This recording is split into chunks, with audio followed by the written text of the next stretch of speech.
Because black men have made a secret contract with white men. That even though we are frustrated by white men, we won't kill them, we'll kill each other.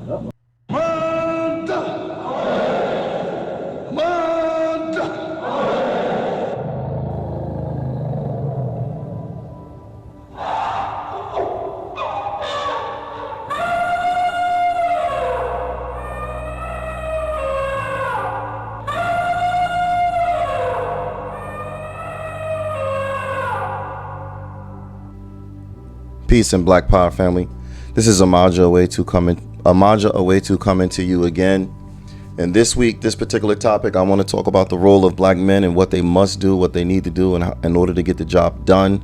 I did 3 other man up videos, and it is clear that the environment is going to need more. And I understand. It's just that's just the way it works. This is how you learn: wash, rinse, and repeat. You do it over and over and over until it starts to make sense. So let me go ahead. I got the topic out of the way. Let me go ahead and move on to the intro. This is warrior class Zoo, rise up. Warrior class Zoo, speak up. Warrior class Zoo, show up. Warrior class Zoo, smoke them out. So I study, I research, I listen, and I do a lot of things.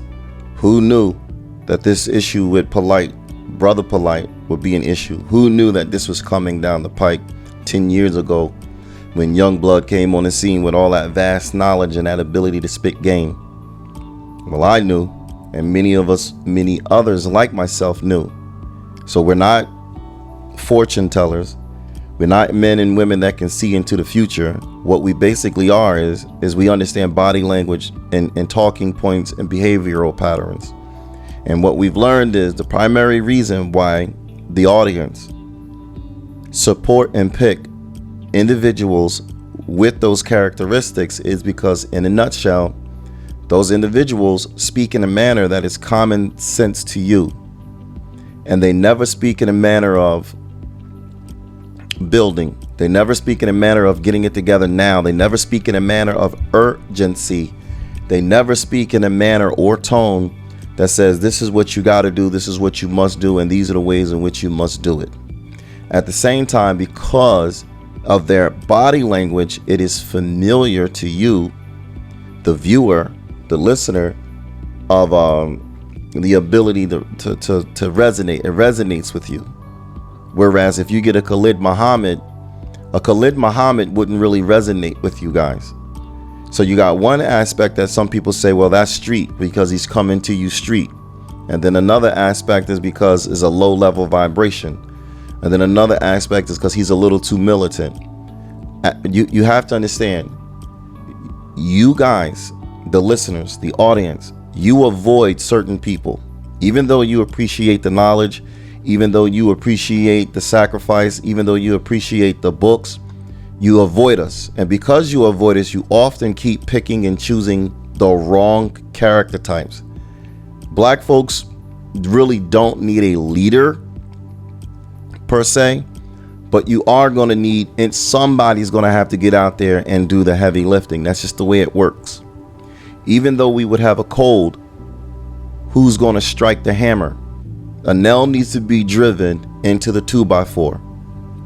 Who's going to strike the hammer in reality, not in theory? Who's going to strike that hammer in reality? And this is where most people are getting it misunderstood. You do need a leader because of your mindset. Every country has a leader. Every nation has a leader. Every. And what happens is a council will come up. A council will be constructed to say these are the nation's bylaws, these are the nation's soirees, these are the nation's mores, rules and regulations, code. But one person is supposed to be the go-to individual so that when those that are not in the council, citizens, will look at that individual should give them inspiration. You're running around here thinking that you don't need a leader, and I know why, because they assassinate or they kill all your leaders. Well, now you have to develop a system in which it protects your leaders. And the only way you can come up with a system that protects your leaders is you have to understand, you have to get on code. That's where it starts. Code isn't really, well, in a nutshell, code would be what it was 1,000 years ago. Code would be what it was 100 years ago, 6,000 years ago. Code would be what it was. It's just that we've deviated from the code. Every other nation is still adhering to the code. And the primary adherence to the code, number one rule of the code, is the exact same thing as the number one rule and the rule of survival. Ask the question, what is the number one rule in the rule of survival?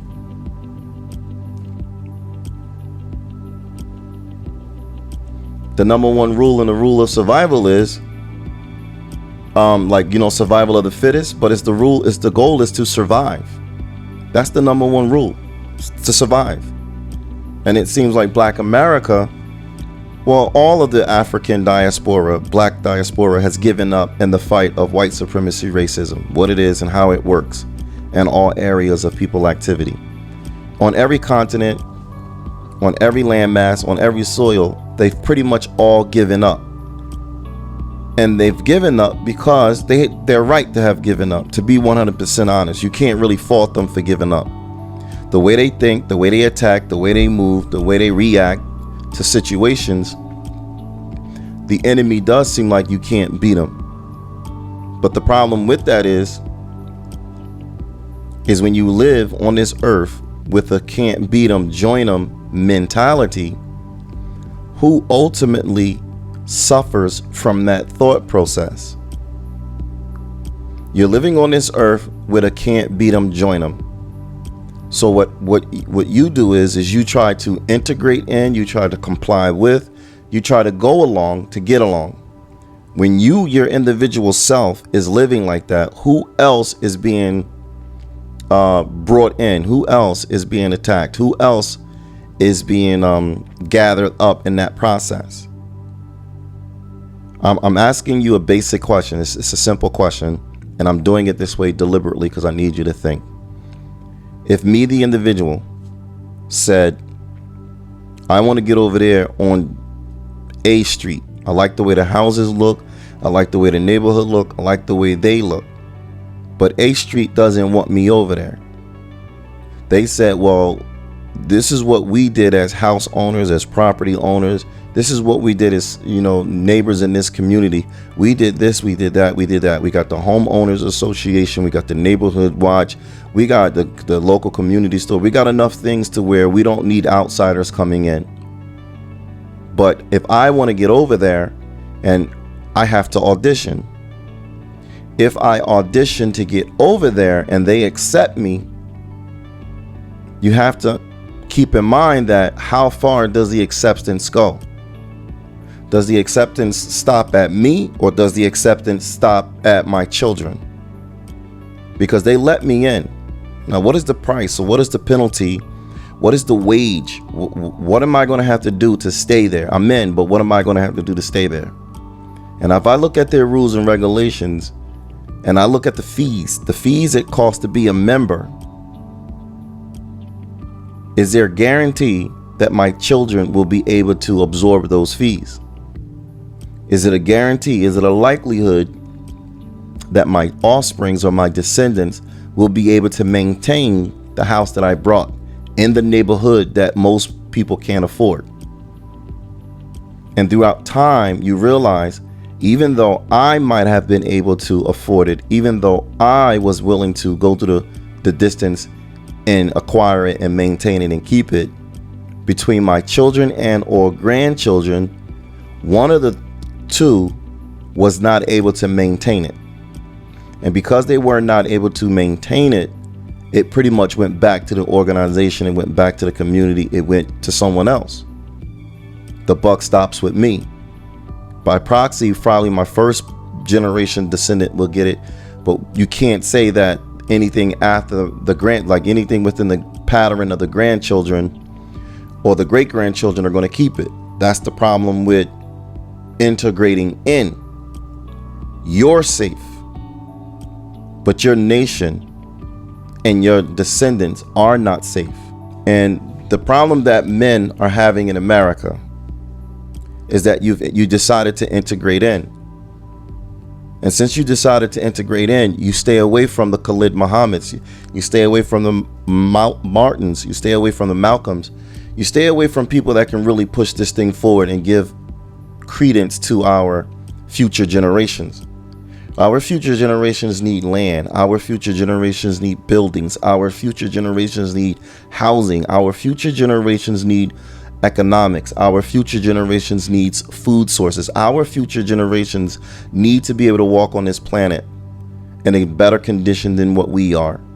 And what you males are failing to do is provide a future for them. I don't like to hear how older gentlemen criticize younger generations. Oh, you guys are weak. Oh, you guys this. Oh, you guys that. You guys didn't have to go through what I went through. You guys didn't have to. It wasn't. We got that. Look, I understand that. I said I'm a 70s baby. So I understand what the 70s was. I understand what the 80s was. I understand what the 90s was. I understand that. But what did you do to the environment to make sure that the same very people that you are criticizing had an opportunity, a better opportunity than you? Where are the trade schools? Where are the trade jobs? Did you even promote them? Did you tell them it was out there, and did you steer them in the direction so those guys can go, the children can go? Did you stay with the child's mother, relationship issues? Did you rectify those issues, or did you demonstrate a behavioral pattern to your offspring that it doesn't really matter as long as you blah, blah, blah, blah? Because understand, nobody does what they're told. They do what they see. Children do not do what they're told. They do what they see. So even if you're speaking the language of, do the right thing, if you're not living in accordance to what you're doing, then they're going to pick up on your behavioral patterns. They're going to see mommy manipulate daddy. Mommy's going to ask a question. Daddy's going to say no. They're going to see mommy do something that's going to change daddy's mind to come back and say yes. The child picks that behavior up. They're going to see daddy say, well, do good in school and blah, blah, blah. But then daddy's not able to replicate the ability to do good in school. Daddy can't read. Daddy's math skills is shady. Daddy goes in and out of work. One moment he's at work, the next moment he's not at work. So eventually the child is looking at patterns. And if daddy gets a car and with no job, the kid ain't stupid. He's like, well, how did you get the car with no job? How did we eat with no job? And then the next thing you know, the kid hits 12, 13, 14, 15 and say, oh, you was out here in these streets.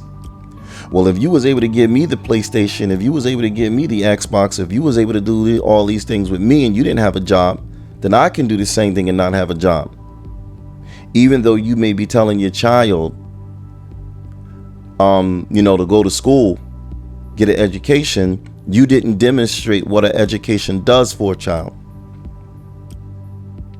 You guys, the audience, you stay away from us. You stay away from us because we're right. Ain't no guesswork. We're right.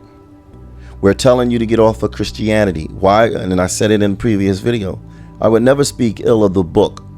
I will speak ill of the organization, because the organization doesn't go in accordance to the book. The organization does that other thing. It allows you to stay in the land of make-believe. The organization does that other thing. It allows you to pretend. You're sitting around here believing in all your might that somebody's going to crack that sky one day and right all the wrongs that have befell your people. In the meantime, between time, you as a man, and everybody is telling you a man's job is to provide and to protect. And you are telling me that someday somebody's going to crack that sky and right all the wrongs that was ever done your people. Meanwhile, you are not doing anything. Even if you're providing economics, what else are you providing? And the answer is you are helping to make a perfect slave. Go to school, keep your head down, don't make waves, don't see color, blah, blah, blah, blah, blah. Bullshit. So when your kid comes of age, your kid does not know any black heroes, male or females, is not aware of the African American or foundational black American or the descendants of slave narrative. They don't know heroes. They don't know how difficult it was. They don't know the accomplishments. They don't know the builders. They don't know the inventors. They don't know anything about who they are and what they were. They don't know their power, because you have helped and you have assisted and you have aided in educating their power away from them. And the problem is the men. Yes, I said it once before. It's always going to be the men in my book. Well, the women are the teachers of the children, and I got it, but what are they supposed to be teaching the children? And who's supposed to set up the curriculum? And you can play that other thing that you want to do, Queen Mother Goddess. You can play that Mother of all civilization. I understand that lane. I am not in that lane, and that lane is a lane of self-destruction. It is cute. It is okay to have. It makes for a great conversational piece. It's a great piece at a dinner. It's especially a good language to panty drop. Get some female, yeah, Queen Mother Goddess, yeah, Queen, you're so adorable. Oh, look, yeah, it's cute for that. But it's time to go to work as men. And as men, we put all things in perspective. I know her importance and I know her role. She is more than just a sex toy. But her role is to help me get my children over the hump in the direction that I want my children to go. Well, she doesn't have a say so. Technically, no. Let me explain to you why she doesn't have a say so. If I'm removed from the equation, I'm fighting, I'm at war, and I die on that battlefield. Whose rules is she going to follow when she get married to another man?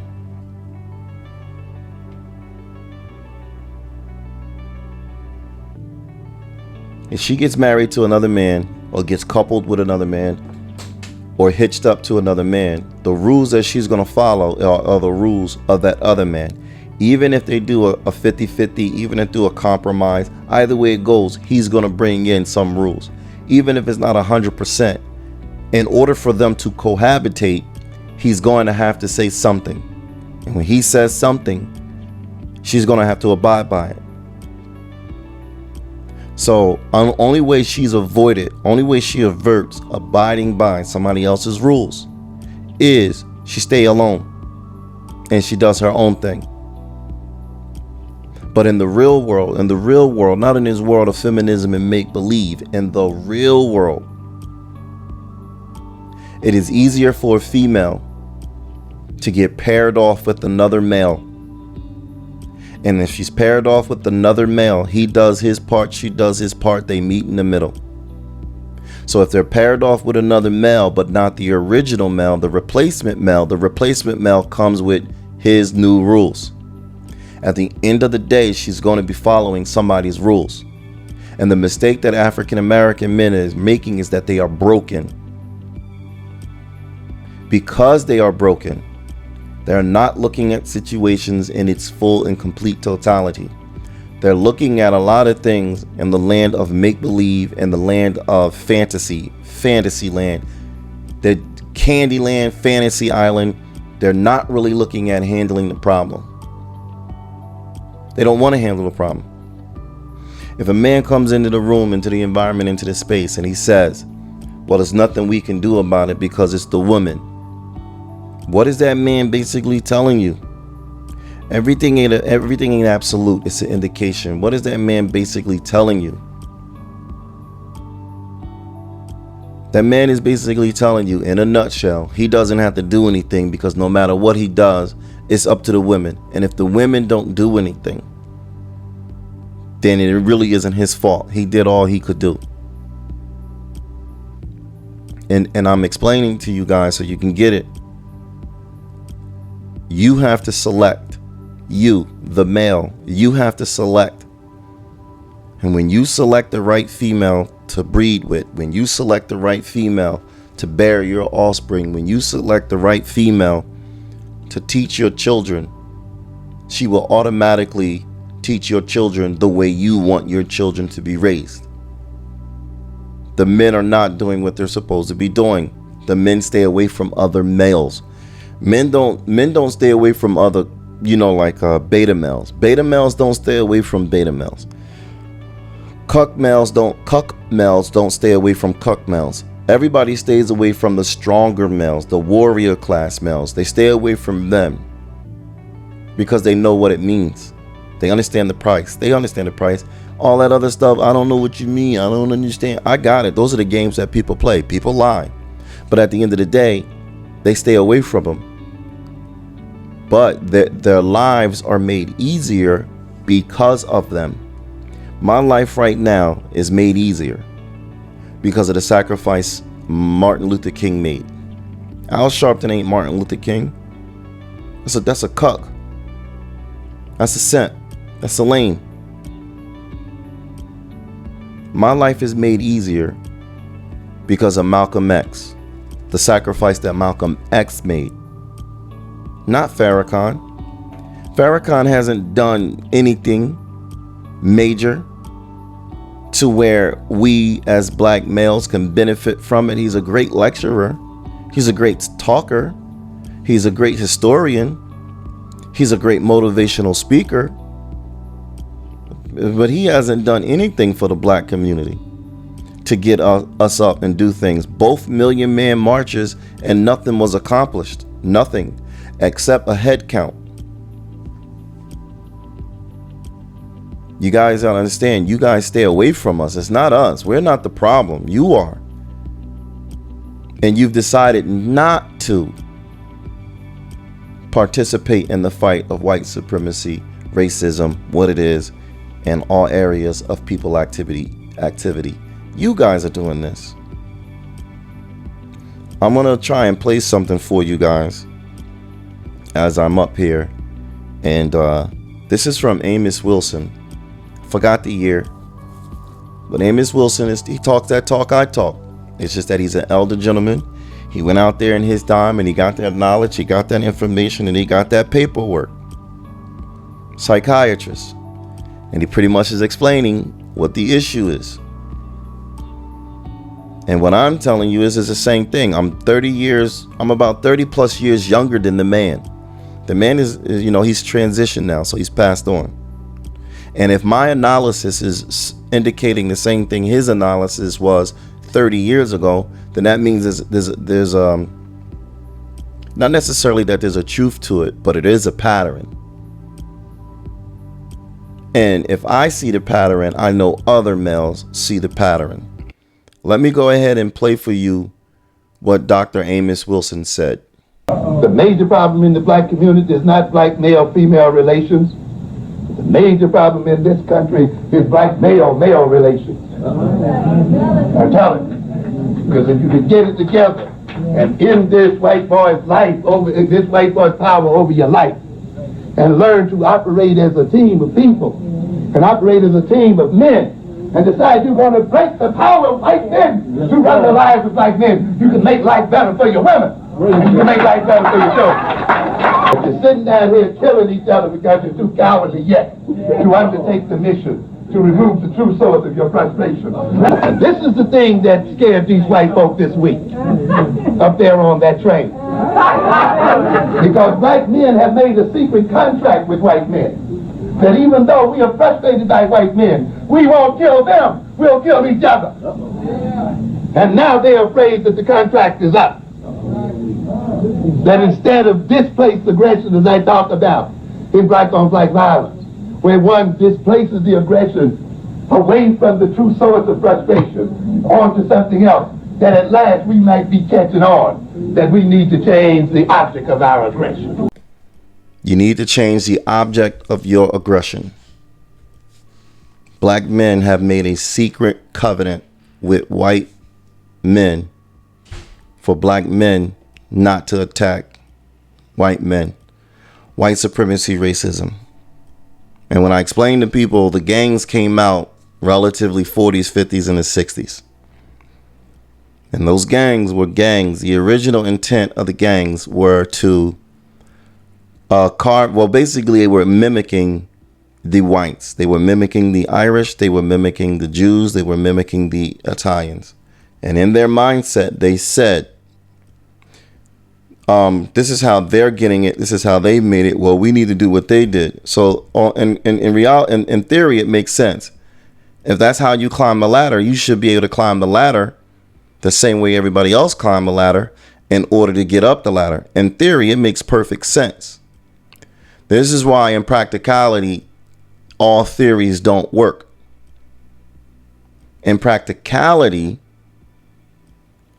you can't do what everybody else does. And you can participate, you can play, but the end result is always going to be different. The end result is going to be different because unlike the other groups, there was one thing that you did not have that the other groups did have. So while you're listening to me, while you're doing your thing, while you're exercising, you answer that question. What is the number one thing that the other groups did not have over you? Fill in the blank. Those other groups had the complexion for protection. They can all be co-opted in. They can all be a part of the agenda. All of them, at some degree, they all fall under the banner of white. Arabs fall under the banner of white. Indians fall under the banner of white. Asians fall under the banner of white. All of them have the same relative skin complexion that allows them to put forth a white front, diplomatic front. This is why a lot of the Hispanics, even though they are brown skin, even though they're Puerto Rican, even though they're Honduras, even though they're of a different nationality, they can all come in under the banner of white. And in many cases, 98% of them, when they get those applications, they mark white.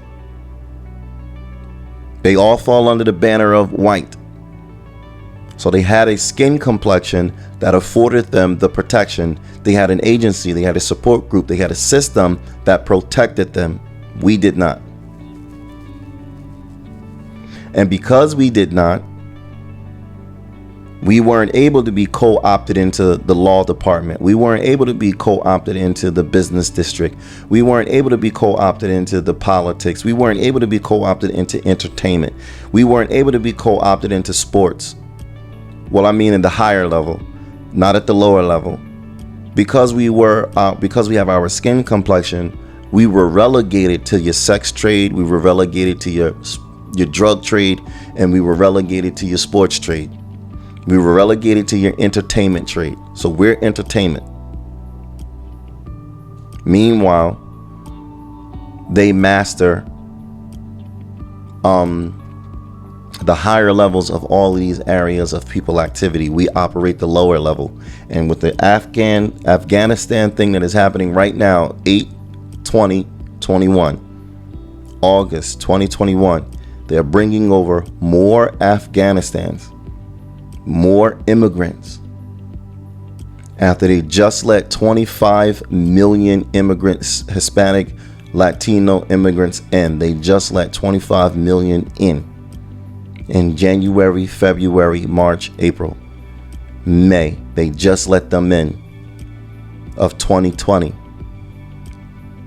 And now they're going to let in another additional, I think it's 30,000. I think it's 30,000 or 3 million. It's a 3 in there somewhere. Afghanis to come into America. These people are set here not because of their tragic trauma, not because of the issues that are going home. This is an agenda to keep you out. This is an agenda to keep you at the bottom. So the gangs came up to start the to start to carve out something for themselves. The difference is you can't do what they do and think it's going to work for you. All the money our community have gotten, all the money that those men have gotten, it all went right back to the system.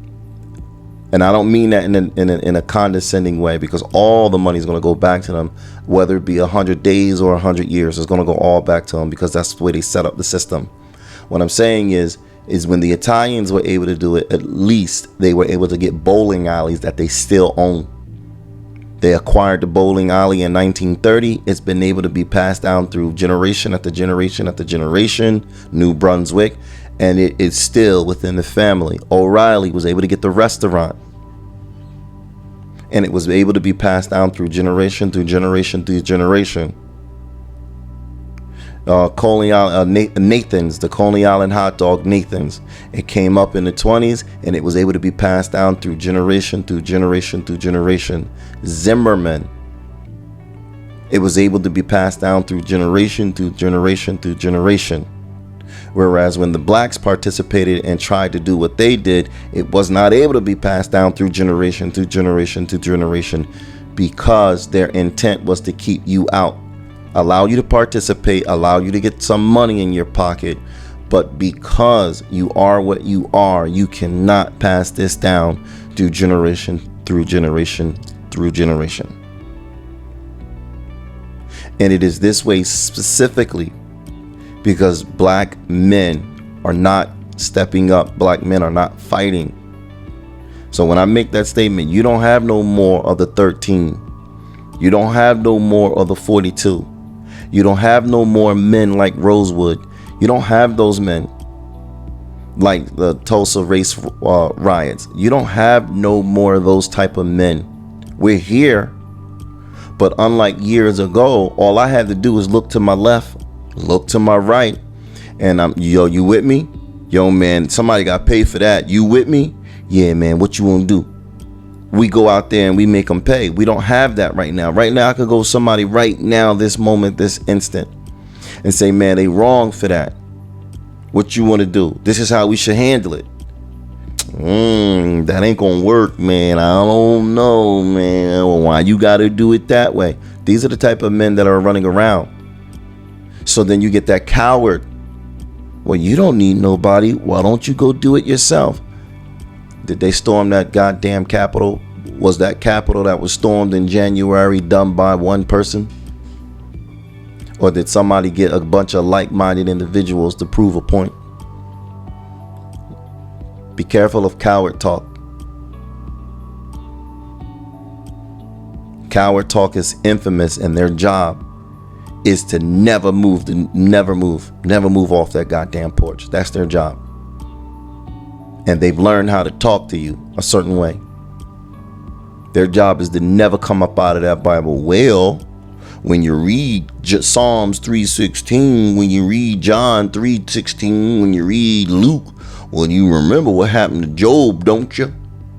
That's their job, to never come off that porch. They're out. By default, anybody over the age of 30, you're out. Anybody that went to lockup, you're out.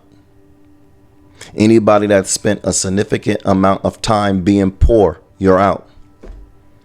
Because your desires are different. You are trying to acquire different things. The poor is trying to acquire wealth, middle class wealth. Nobody really wants to be rich. They just want to be able to buy the toys that they want, for the most part. An individual that's been to lockup, you're out. They've already taken time away from you, so you lost time. You lost time with your family. You lost time with your children. You lost time, and you don't want nobody to jeopardize that time.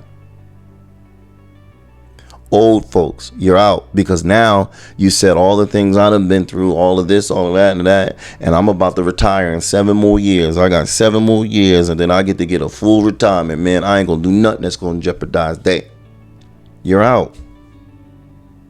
And the thing that frustrates me is because you are attacking these women, and I'm attacking these women. But when I attack these women, I'm attacking these women in context. You don't dare come out of your mouth and say black men ain't shit when you raised children You didn't raise these boys to be proper men. You didn't raise these boys to be strong men. You didn't raise these boys not to know whether or not if a female is a whore or a thought. You didn't raise them. You didn't raise them right. Now you're mad at your outcome, but you raised them. Then you get mad at the fathers. Well, you weren't around. You pushed us away. And then you got court order restraints. You did this. Well, I wouldn't have done it if I would have worshiped you. Then you got the other women that had the worship and then they cheated on the man and said, well, I don't want you no more. He's a dumb idiot. He go, why? What did I do? And then she says, well, you ain't strong enough. Well, you ain't take charge enough. Well, you don't make enough money. You ain't tall enough. Well, it was nice in the beginning because because you were nice. I normally don't go for short guys, but because you were nice and it was okay. But I really want a tall guy. So in the end, you created this hellhole you're in. So when I talk about the women, I'm talking about the women in context. I ain't talking about no women some simp, lame, sucker ass way. She not paying me any attention, and I'm mad at her. So I'm a retaliate and say, black women, you ain't shit. No, that ain't my lane. The only real reason why black women act the way they act is because of white supremacy and racism.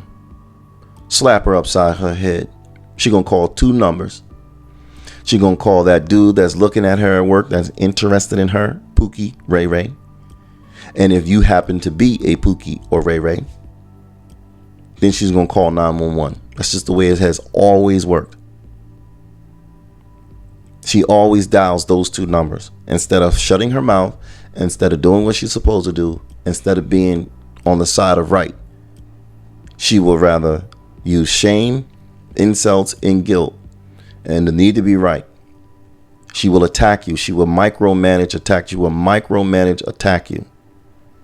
Versus leaving you alone, going somewhere and letting the situation blow over. She will attack you. And her job of attacking you is to force your hand. She's either going to force your hand verbally or she's going to force your hand physically. But her job is to get you off of your square, get you frustrated, get you aggravated so you can do or say something. And it puts the power back. I got him. Yeah, I know how to get at him. Yeah, I got him. But when you get fed up with it, look, I'm tired of your nagging. Look, I'm tired of this. Look, I'm tired of that. You know what I'm saying? When you get to your point, you're either going to hit her or you're going to walk away. Either way, either decision you choose, you're going to be wrong. You're going to choose the wrong decision. I'm telling you now. You're going to choose the wrong decision because the decision was made wrong in the very beginning when you said, I like you. Do you like me? Check mark. Check yes. Check no. The decision was made wrong right then and there. I don't want to go on too long because, again, I'm trying to keep it short with respect of everybody's time. Not necessarily attention span. I said that in some other videos, but everybody got something going on in this world. We don't want to sit here and just listen. We got other things going on. And my intention of this video was to show you how, and my interpretation, the problems are what they are because of black men. Black men are weak. You're weak because your mamas made you weak. You're weak because your daddies left you and they made you weak. They contributed to making you weak. You got daddy issues. You got mama issues. You got, schoolyard bully issues. You're weak. And because you're weak, we are not going to be able to fix our problems, not with you 30 and older people.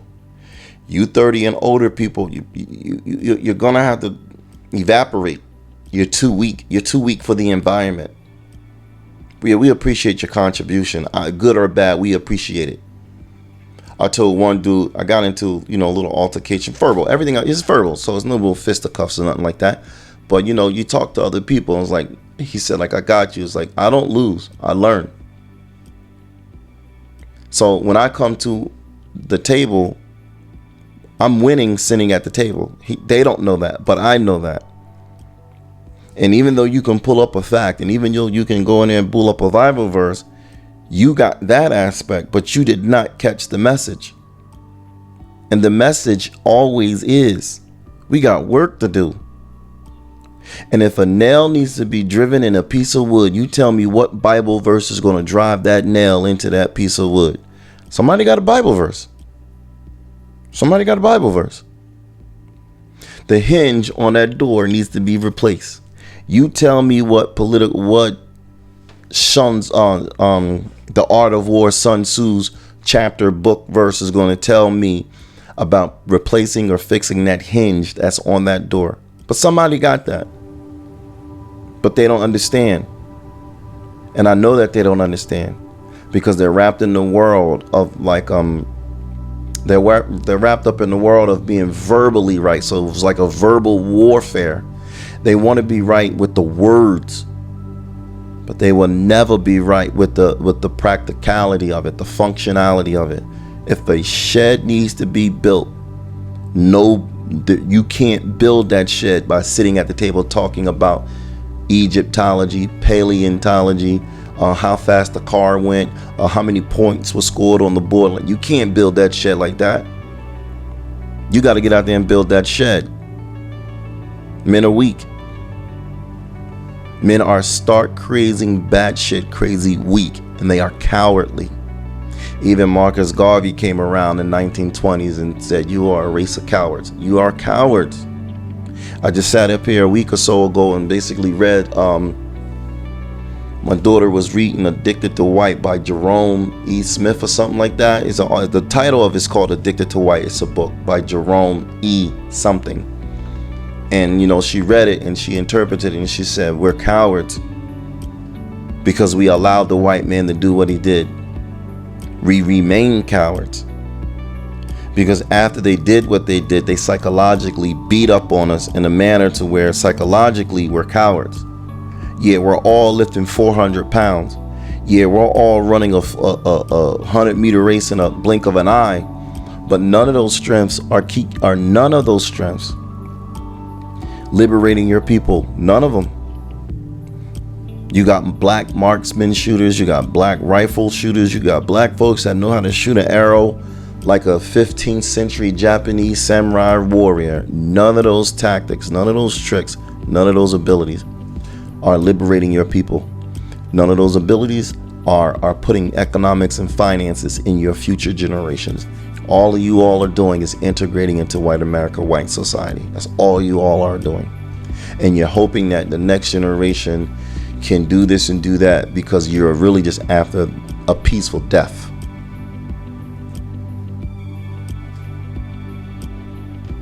Hope this little video is helpful to those who are willing to listen and understand work needs to be done. Changes need to be coming. I said the line was drawn 3 years ago. A lot of people didn't understand what I meant. Now the terminology and conversations are starting to change.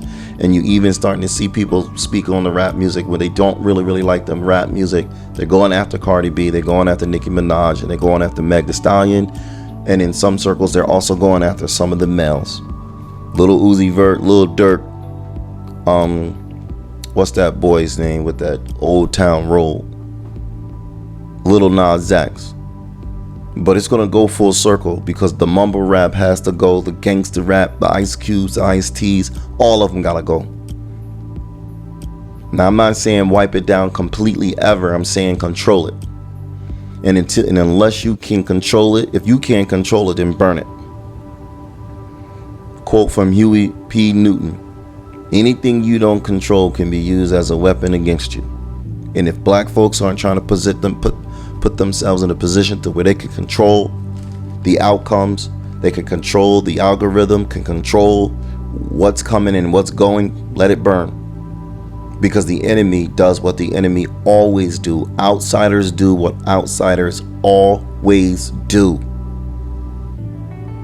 They consume, they take over, they destroy. You lost country, you lost ragtime, you lost jazz, you lost blues, you lost rhythm and blues, you lost R&B, you lost funk, you lost everything because outsiders come in and that is what they do. They come in, they assume positions of power, positions of control, positions of connection, and their intent, their desire is to destroy your babies. And you got about I want to give you 3 to 5 more years. If you cannot turn this thing of hip hop around, you lost it forever. It had a 30-year run. 72, 82, 92, 2002, 22. It had a 40-year run. That's a good run, to be 100% honest. That's a good run. I don't know any musical genre, any single musical genre that has ran that long consistently. But they've also destroyed it.